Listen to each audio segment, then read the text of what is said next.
성경 봉독하겠습니다. 마태복음 21장 33절에서 40절까지입니다. 마태복음 21장 33절에서 40절까지 같이 봉독하겠습니다. 다른 한 비유를 들으라. 한 집 주인이 포도원을 만들어 산 울타리로 두르고 거기에 접자는 틀을 만들고 망대를 짓고 농부들에게 세로 주고 타국에 갔더니 열매 거둘 때가 가까움에 그 열매를 받으려고 자기 종들을 농부들에게 보내니 농부들이 종들을 잡아 하나는 심히 때리고 하나는 죽이고 하나는 돌로 쳤거늘 다시 다른 종들을 처음보다 많이 보내니 그들에게도 그렇게 하였는지라.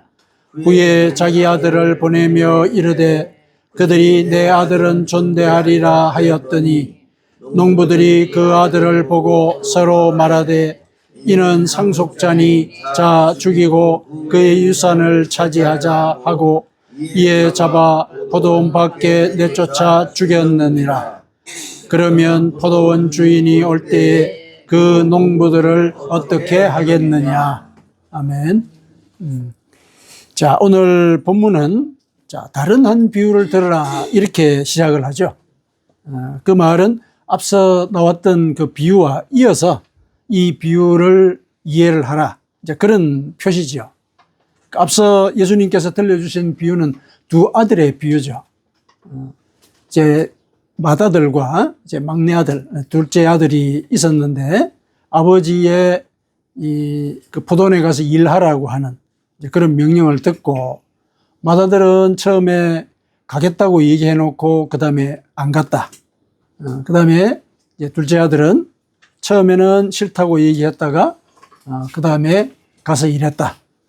누가 아버지의 뜻을 따른 자냐?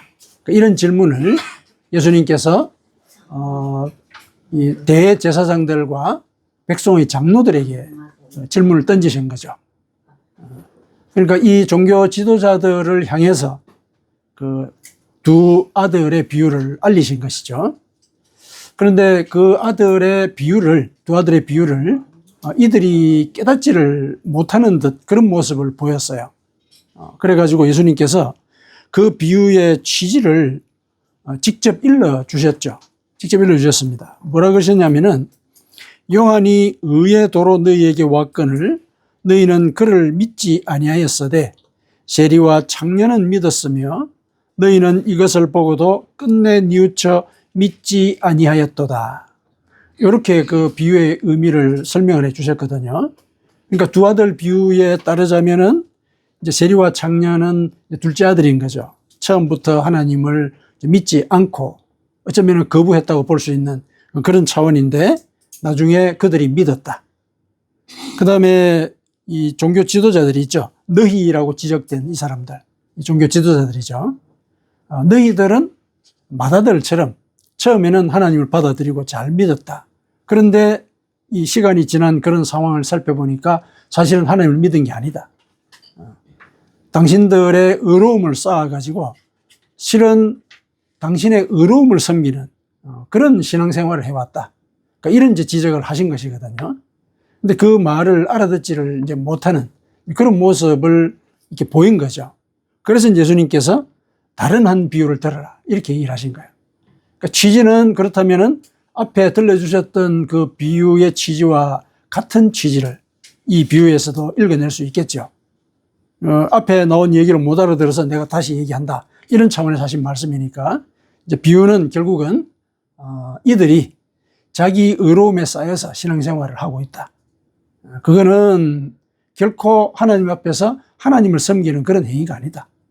물론 하나님께서 의로운 행위를 요구하시고 또 그렇게 당신들이 살아가는 것, 그거는 맞는 말이지만은 그 과정이 자기 일을 의롭게 세워서 그래서 그 의로움에 의해서 구원받고자 하는 자기의 그 공로에 의해서 구원을 받고자 하는 이런 의식을 심어준다면은 그건 잘못된 것이다.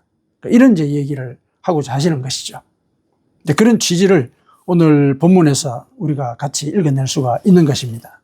자, 본문을 한번 보시죠. 비유해 보니까 집주인이 포도원을 만들어서 산 울타리로 두르고, 뭐 이제 예를 들면 뭐 사철나무라든지 그런 거 있죠. 우리나라로 치면은 그런 걸로 울타리를 이렇게 만들어 준 거예요. 그리고 거기에 접자는 틀을 만들고 망대를 짓고 농부들에게 세를 주고 타국에 갔다. 이렇게 이제 시작을 하시죠. 이렇게 보면은 이 집주인이 참 자상하죠. 농부들에게 포도원을 맡기면서 농사를 잘 지을 수 있도록 조건을 만들어 준 것이죠. 그러니까 산 울타리를 쳐가지고 여우라든지 이런 들짐승이 들어와가지고 이 포도를 상하지 않도록 이제 이 조치를 취한 거죠. 그리고 나중에 이 추수를 했을 때 포도주를 만들 수 있도록 그 도구도 만들어 준 거죠. 접대는 틀도 만들어 주고, 그리고 또 망대를 세워줬죠. 전체적으로 조망을 하면서 혹시 누가 훔쳐가는 사람은 없나, 아니면은 또 어디에 또 무슨 일이 생겼나, 포도원에 나무에 무슨 일이 생겼나, 이런 것들을 볼 수 있도록 다 설비를 갖춰준 거죠. 아주 설비를 잘 갖춰가지고 해준 거죠. 이거는 어떤 면에서 보면은 이 농부들은 이 주인의 은혜를 받은 사람들이죠. 상당히 좋은 조건을 가지고 농사를 할 수 있도록 어쩌면은 선택을 받은 사람들이라고 볼 수가 있죠. 그러면 이제 이런 차원에서 얘기를 이어나가다 보면은 이 농부들은 이 종교 지도자들을 암시한다고 볼 수가 있죠.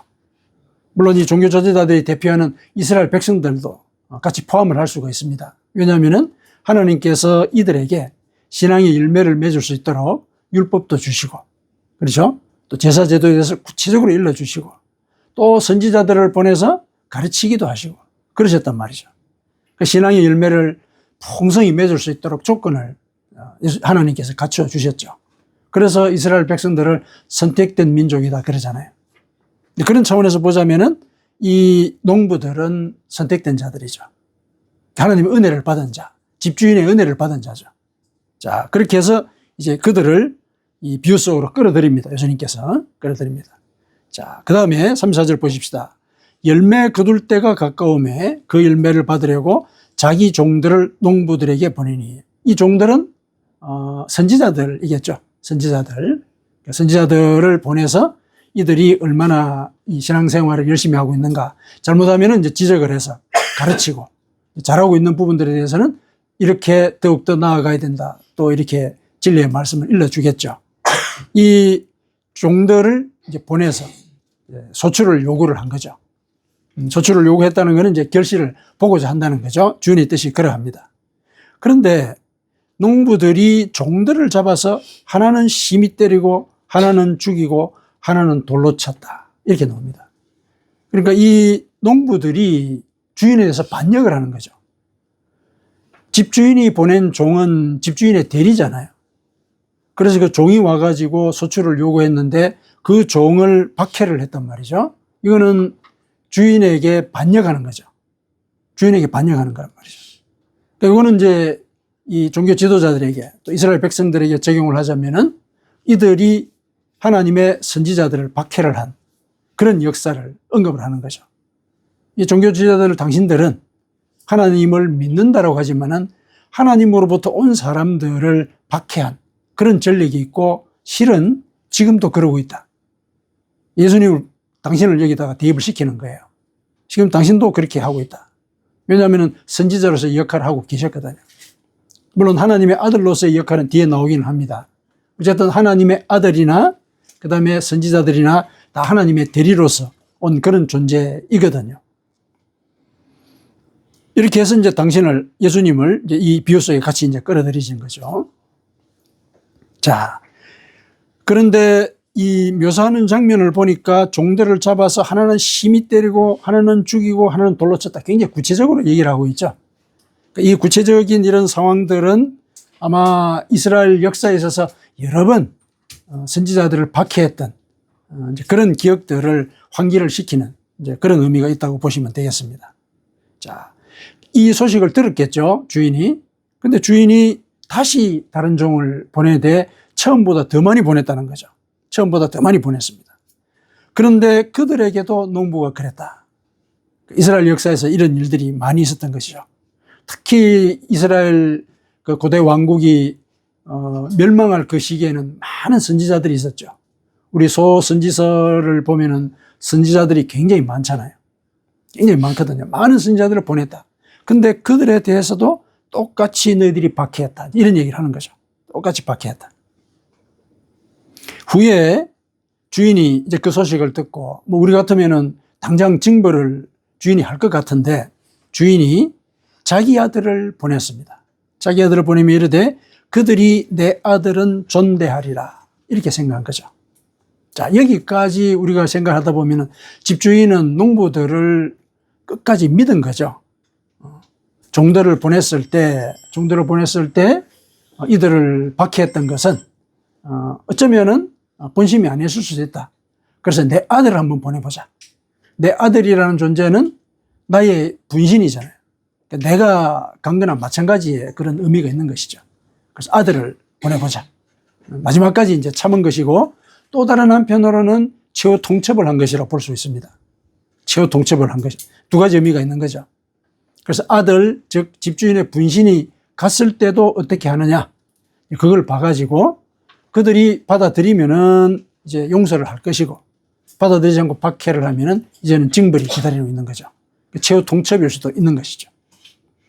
그렇게 이제 보낸 거죠. 이거는 선지자들을 통해서 최후 심판, 이걸 얘기한 것이고, 또 예수님께서 오신, 이 땅에 오신 그 뜻도 실은 예수님은 심판하러 오신 것이 아니다라고 말씀을 하셨죠. 구원의 길을 일러주러 오셨다. 그렇게 말씀을 하셨는데, 구원의 길을 일러주러 오신 그게 뭐냐면은 악에 대한 심판이거든요. 이 땅에서의 악에 대한 심판. 그게 바로 구원의 길을 일러주는 그 길이라고 얘기할 수 있단 말이죠. 그래서 이제 아들이 오신 거거든요. 그런 차원에서 이 최후 통첩을 우리가 이해를 하시면 되겠습니다. 자, 그랬습니다.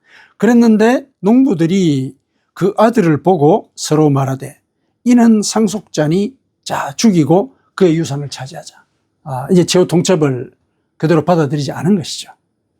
자, 이때까지 상황을 쭉 지켜보건대 이 농부들은 뭘 믿고 이랬을까? 이런 생각을 해볼 수가 있죠. 뭘 믿고 이랬을까? 주인이 징벌을 할 것이라는 것을 상상할 수 있잖아요. 상상할 수 있거든요. 그런데 어떤 생각에서 이렇게 종들을 죽이고 또 심지어 주인의 아들까지 죽이는 이런 일들을 벌였을까? 우리가 궁금해 할 수밖에 없는 부분이잖아요.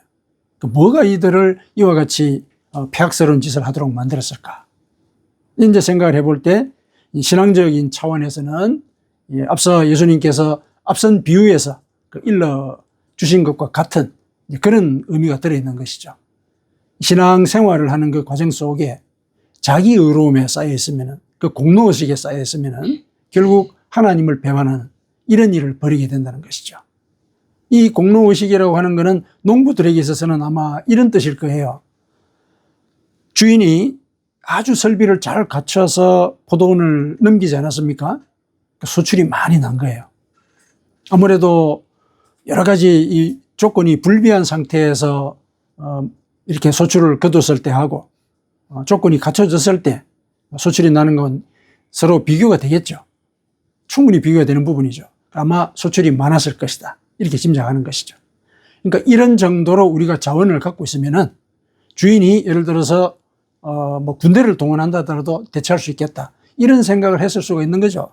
그렇지 않다면은 어떻게 그 많은 종들을 다 죽였냐는 거예요. 그리고 그 아들까지 죽이려고 생각을 했냐는 거죠. 그러니까 이 신앙생활을 하는 데 있어서의 이 공로의식이라고 하는 게 이렇게 무서운 거예요. 그러니까 현실을 파악을 못하는 이런 이제 그 맹인의 상태로 만들게 되는 것이죠. 신앙적인 어떤 그 눈막음, 이런 일을 벌이는 것이 이 신앙인들의 어떤 자기 의로움일 수 있다는 거죠. 그 점을 예수님께서 이 비유를 통해서 이 종교 지도자들에게 알린 거예요. 종교 지도자들이 그러고 있다는 거예요. 이제 그랬더니 이제 이 40절 마지막에 예수님께서 이 비유를 다 들려주시고 난 뒤에 그러면 포도원 주인이 올 때 그 농부들을 어떻게 하겠느냐? 당연히 징벌하죠. 이 질문을 그 종교 지도자에게 던졌거든요. 그랬더니 종교 지도자들이 얘기를 해요. 주인이 와서 이 농부들을 처벌하고 다른 농부들에게 넘길 것입니다. 이렇게 얘기를 해요. 근데 그렇게 답을 하고 나서 가만히 생각해 보니까 이 비유가 자기들을 일컫는 거라는 걸 깨달은 거예요. 자기들을. 그리고 농부들이 자기들을 가리킨다는 걸 깨달았죠. 그래서 화가 났어요. 그래서 예수님을 체포하려고 그랬어요. 그런데 주변에 이제 사람들이 있어가지고 체포는 하지 못했다. 이렇게 이제 마태는 기록을 하고 있거든요. 그러니까 이 상황 자체가 이 신앙생활에 있어서 쌓을 수 있는 그 자기의로 거기에 대한 경고라는 거, 그거를 이제 이 두 개의 비유를 통해서 일러주셨고, 이 비유를 이 종교 지도자들이 알아들었다라는 차원에서도 결국 이 비유의 주제는 신앙생활에 있어서 자기 의로움에 대한 경계라고 볼 수 있다. 이렇게 얘기를 할 수가 있습니다. 그러니까 신앙생활을 하는 데 있어서 내가 연조가 깊어지고 또 그 성경에서 요구하는 대로 구제와 봉사도 열심히 하고 또 기도 생활도 열심히 하고 이러다 보면은 내 삶에 있어서 이 구원이라고 하는 것, 내가 쌓아온 이 발자취를 통해서 이루어가는 것이다라는 생각을 무의식 중에 할 수 있다는 거예요. 그게 참 무서운 일이죠. 그거는 그 생각이 자기의 삶에 의해서 지배를 받는 거예요. 삶에 의해서. 물론 의로운 생활을 하는 것 자체 그게 나쁘다는 얘기는 아닌데, 그게 우리의 의식을 가려서 가린 그 결과 하나님보다도 나를 앞세우는, 어쩌면 무의식적으로 그런 일이 일어날 수도 있지만은 궁극에는 그런 일을 벌이게 된다는 거예요. 이거는 구원의 길에 있어서 하나님께서 원하지 않는 그런 과정이죠. 그 점을 이 비유를 통해서 이 종교 지도자들에게 가르치신 거예요. 그 가르침이 결국은 이제 우리에게도 적용이 돼야 되는 것이죠. 하나님의 말씀을 열심히 믿고 내 성정을 고치려고 하는 그 과정 속에 나는 나의 의로움을 쌓고 있는 것은 아닌가. 그러니까 이런 것들을 우리가 한번 돌아봐야 되는 것이죠. 그러면 이제 이 자기 의로움을 우리가 어떻게 예방할 것이냐. 이게 문제잖아요. 어떻게 예방할 것이냐. 제일 중요한 거는 우리가 하나님을 예배하는 자라는 의식이 있죠. 예배하는 자라는 의식. 이걸 우리가 가져야 됩니다. 하나님을 예배하는 자로서의 의식. 예배는 먼저 하나님의 은혜에 대한 감사가 있어야 되죠. 감사가 있어야 되거든요. 그리고 그 은혜를 받은 자로서 우리의 삶을 돌아볼 때 우리는 회개할 수 있어야 되죠. 회개할 수 있어야 됩니다. 그리고 그 회개의 과정 속에서 내가 하나님의 말씀에 따라서 사는 그런 과정들이 있어야 되잖아요. 이 세 가지 요소가 결국은 예배의 주 핵심되는 요소거든요. 그런 삶이 일상 속에서 전개가 될 때 일상이 예배가 되는 것이고, 그 예배에는 하나님이 계시단 말이에요. 왜냐하면 그분께 감사를 올리니까. 내가 하는 일이 아니고 하나님이 하신 일이다. 이거 인정하는 거잖아요. 하나님이 계시는 거니까 하나님의 의로움을 우리가 따라가는 그 과정이 되는 것이거든요. 그래서 우리가 우리 스스로 의롭다라는 생각 속에 빠지지 않으려면은 나는 하나님을 예배하는 자라는 것, 예배자로서의 의식을 우리가 갖고 있어야 되는 것입니다. 그걸 이제 구체적으로 한번 살펴보시죠. 앞서 요약해서 말씀을 드렸듯이 제일 먼저 내가 하나님을 예배하는 자로서의 의식의 하나의 표시를 우리가 든다면은 항상 늘 생각할 때 내가 이 자리에 서 있는 것도, 그리고 내가 봉사나 구제를 하는 이런 일도 하나님의 은혜 때문이다. 하나님께서 나를 본질상 진노의 자녀의 상태여서 당신의 자녀로 불러주시고, 그리고 구원의 길을 일러주시되 몸소 우리에게 보여주심으로써 그 길을 온전히 따라갈 수 있도록 이끌어 주셨다. 그것이 이 집주인이 포도원의 설비를 다 갖춰서 농부들에게 넘긴 것 같은 그런 의미가 있는 것이죠. 우리들도 구원의 길을 올곧게 걸어갈 수 있도록 하나님께서 우리에게 조건을 갖춰주신 거예요. 먼저 우리를 부르셨어요. 선택하셨단 말이죠. 하나님이 우리를 선택하신 것은 내가 하나님께 대해서 예를 들어서 뭔가 알고자 하는 이제 그런 의도가 있어서 그랬다고 볼 수 있지만 마음속에서 그런 생각이 일어났다는 거, 이거는 하나님의 역사거든요. 하나님의 역사예요. 내가 예를 들어서 일상을 살아가는 데 있어 가지고 하나님을 찾아야 되겠다는 그런 생각을 한 거는 내가 속에 하나님이 계시지 않으면 그런 일이 일어날 수가 없거든요. 내 속에 하나님이 계시기 때문에 이 땅의 여러 시도들, 이것이 아무 소용이 없다. 하나님을 찾아야 되겠다. 그런 마음이 들어가지고 하나님을 찾는 거거든요. 근데 그런 마음이 결국 내가 하나님으로부터 선택받았다는 표시인 거예요. 나는 은혜를 받은 거예요. 선택의 은혜를 받은 자란 거죠. 내가 하나님을 찾은 게 아니라 하나님이 나를 부르셨다는 거예요. 먼저 부르셨다. 그래서 거기에 내가 반응을 했다는 거예요. 그런 은혜를 늘 인식하는 거. 그래야 감사가 나오죠. 나는 선택받은 자다. 그래서 당신의 말씀을 따라서 살아가는 가운데에 내 영혼이 정결해지고, 이런 것들은 우리가 일상 속에서 나의 욕심을 다스리는 그런 경험들을 통해서 확인할 수 있거든요. 내 영혼이 정결해지고 평안을 느끼고, 이거는 내 영혼의 복이거든요. 내 영혼의 복이에요. 내가 일상을 살아갈 때 물론 물질적인 자원들이 많아지는 것도 복이라고 볼 수 있지만은 무엇보다도 내 영혼이 정결해지는 것을 내가 확인하는 것, 그만한 복이 없거든요. 그 이상의 복이 없어요. 그거는 물질로도 살 수가 없는 거잖아요. 그럼 우리가 인생을 살아오면서 인정하는 그런 내용이죠. 그래서 우리는 늘 잊지 말아야 될 것이, 나는 하나님의 선택의 은혜를 받은 자다. 내 공로가 있어서 내가 선택받은 게 아니에요. 은혜라고 얘기하는 게 그런 뜻이죠. 은혜는 선물이라는 뜻이죠. 선물이에요. 대가가 없이 주는 선물이에요. 나를 선택해서 구원의 길로 인도하셨다. 이런 인식을 늘 갖고 있어야 되는 것이죠. 자, 그 다음에 두 번째로 우리가 생각을 해봐야 될 게, 여기 중요한 점들을 우리가 하나 비유해서 뽑아낼 게 뭐냐면은, 집주인이 농부들에게 세로 주고 타국에 갔다 이랬죠. 타국에 갔다. 그러니까 우리가 하나님을 생각을 할 때 이제 그분은 보이지 않으시잖아요. 보이지 않으시기 때문에 우리 이런 생각을 할 수가 있어요. 우리의 삶 가운데서 이 우주의 운행이라든지 우리 삶의 모든 조건들, 요거를 마치 시계처럼 정교하게 만들어 놓으시고, 그 다음에 시계 장인이 그 시계를 그냥 팔아버리면 책임이 끝나는 것과 마찬가지로 이 우주의 모든 운행도 하나님이 그렇게 하신다. 이렇게 생각할 수가 있어요. 그러니까 이 집주인은 이제 하나님을 가리키잖아요. 하나님이 농부들에게 포도원을 세를 주고 타국에 가버렸어요. 하나님이 부재한 상황이죠. 그렇게 이해를 할 수가 있는 부분이죠.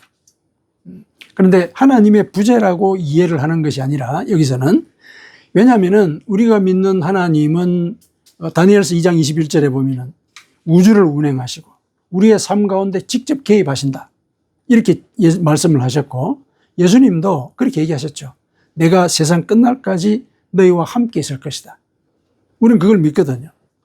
그리고 우리의 삶 가운데서 그분이 역사하는 걸 우리는 체험을 해요. 하나님은 우리를 마치 기계의 부속품처럼 기계의 큰 틀 속에 넣어놓고 보지 않는, 돌보지 않는 그런 하나님은 아니시죠. 일일이 다 돌봐주시고 우리의 한숨까지도 챙기신다, 그러지 않습니까?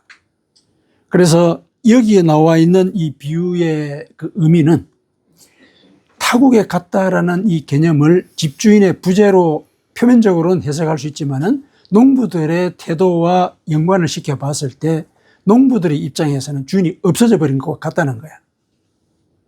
그렇게 이해를 하시면 되는 거죠. 농부들은 자기 의로움을 쌓아가고 있는 거예요. 그러니까 집주인이 없는 거야. 이 열심히 일한 이 대가를 주인에게 새로 바쳐야 된다, 이 생각이 없는 거예요. 열심히 해가지고 이거 가지고 내가 배를 불러야 되겠다, 그 생각만 있다는 거죠. 집주인이 없는 거예요. 그렇게 이해를 하시는 거죠. 실은 그렇게 이해하라고 말씀을 드리는 근거는 우리가 그렇잖아요. 내 고민과 내 생각 여기에 쌓여 있으면 하나님 생각 안 하죠. 하나님이 부재하거든요. 그렇게 되면. 그 얘기예요. 그래서 농부들이 실은 집주인을 지워버린 거예요. 자기들의 의식 속에서. 그러면은 이 자체가 자기 의로움을 키우는 그런 길목일 것인데 이걸 어떻게 예방하느냐? 이걸 어떻게 예방하느냐? 그러니까 평상시에도 그분이 나와 함께 있음을 내가 느껴야 되는 거죠. 그러려면 어떻게 해야 됩니까? 어떻게 해야 됩니까? 제일 구체적인 방법은 하나님의 말씀을 우리가 묵상하고 지키는 거죠. 그분은 말씀으로 존재한다 그러지 않았습니까? 말씀으로 존재하시거든요. 그래서 그 말씀을 묵상해서 내가 깨달았다. 그럼 그 말씀이 내 속에 들어온 거예요. 말씀이 내 속에 들어왔다는 얘기는 하나님이 들어오셨다는 얘기죠. 거기에 성령이 임하시죠. 성령이 그 말씀대로 살아가도록 인도하세요. 그게 하나님과 동행하는 거거든요. 그게 하나님과 동행하는 거예요. 그러면은 하나님의 말씀이 내 삶을 인도하니까 내 속에는 하나님이 늘 함께 계시는 거죠. 이 농부들이 집주인을 삭제해버리는 그런 상황이 아닌 거예요. 말씀이 나를 인도하는 거죠. 급박한 일이 생겼을 때 하나님 지혜를 주십시오. 이런 기도를 하는 거. 이 하나님이 나와 함께 계시는 걸 인정하는 거잖아요. 이거는 나의 의로움을 앞세우는 행위가 아니죠. 나의 의로움에 차있다면은 사람을 동원하고 내 지혜를 동원하고 여러 가지 방법들을 동원하겠죠. 그렇게 하지 않는 것. 말씀을 묵상할 때 말씀에 의해서 내 판단과 결정을 이끌어갈 수 있게 되는 것이거든요.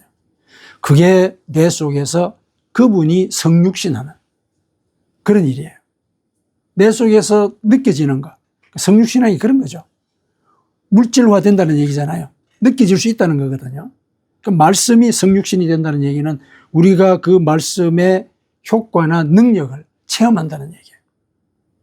그 체험 자체가 하나님과 동행하는 것이거든요. 그래서 말씀을 묵상하고 지키려고 해야 된다. 이게 내 의로움을 내려놓을 수 있는 길인 것이죠. 그 다음에 이 종들의 행태를 볼 때 집주인을 시험하고 있는 것 같은 생각이 드시죠?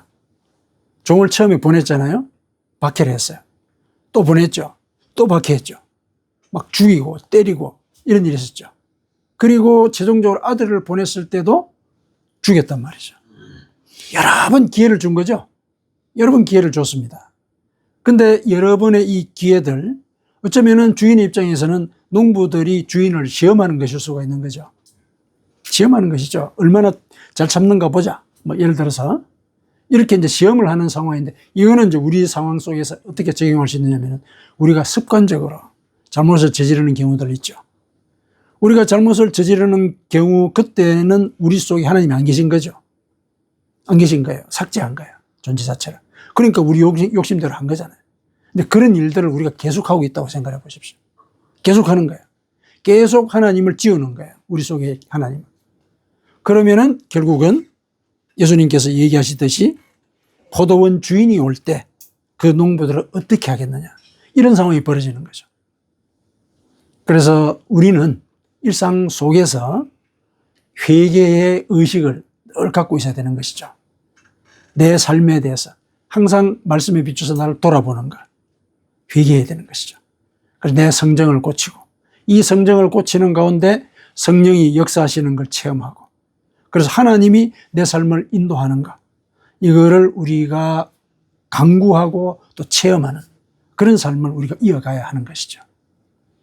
이 세 가지 요소를 우리가 종합을 해볼 때 이게 예배하는 자의 모습이거든요. 우리가 예배를 할 때 어떻게 합니까? 하나님 은혜에 감사하잖아요. 감사하거든요. 그리고 그분의 말씀의 의미를 깨달으려고 노력하잖아요. 그리고 다짐하잖아요. 실천하고자. 그리고 그 과정에서 잘못된 것들은 하나님께 회개를 하죠. 이게 예배의 모든 요소거든요.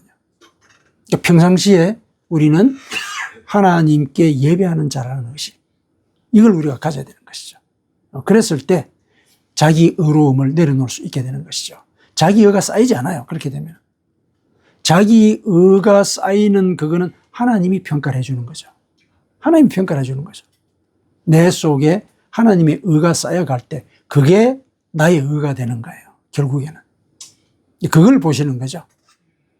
그러니까 예수님께서 이 종교 지도자들에게 그 말씀을 하신 거예요. 당신들이 의로운 종교 행위를 한 거, 열심히 한 거 안다는 거죠. 열심히 한 거 안다. 근데 바울 사도도 이제 예수님과 같은 그런 취지예요. 이들이 열심히 있었다는 거야. 열심히 있었다. 그런데 잘못된 열심이었다는 거죠. 하나님의 의가 아니라 자기들의 의를 높였다. 이게 바울 사도의 지적이죠.